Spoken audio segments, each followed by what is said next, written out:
Punnathura west Manimalakkavu ദേവീക്ഷേത്രത്തിലെ തിരുവുത്സവത്തിന് കൊടിയേറ്റുന്നതിനുള്ള കൊടിയും കൊടിക്കുറയും വഹിച്ചുകൊണ്ടുള്ള ഘോഷയാത്ര ഭക്തിസാന്ദ്രമായി.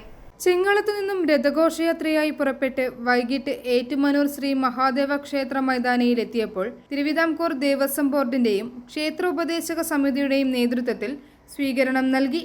തുടർന്ന് വാദ്യമേളങ്ങളുടെയും ഇരുചക്ര വാഹനങ്ങളുടെയും അകമ്പടിയോടെ മാടപ്പാട്, തണ്ടുവള്ളി, കറ്റോട്, കക്കയം, കാണിക്കവഞ്ചി, കണ്ണമ്പുര എന്നിവിടങ്ങളിൽ വിവിധ ഹൈന്ദവ സംഘടനകളുടെ നേതൃത്വത്തിൽ സ്വീകരണം ഏറ്റുവാങ്ങി പട്ടർമഠം ആൽത്തറയിൽ നിന്നും താലപ്പൊലിയുടെ അകമ്പടിയോടെ ക്ഷേത്രത്തിൽ എത്തിച്ചേർന്നു. ക്ഷേത്രം തന്ത്രിയും മേൽശാന്തിയും കൊടിയും കൊടിക്കയറും ഏറ്റുവാങ്ങി.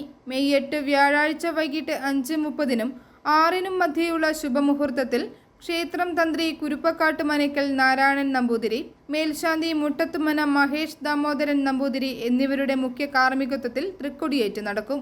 Foreign news, Ettumanoor.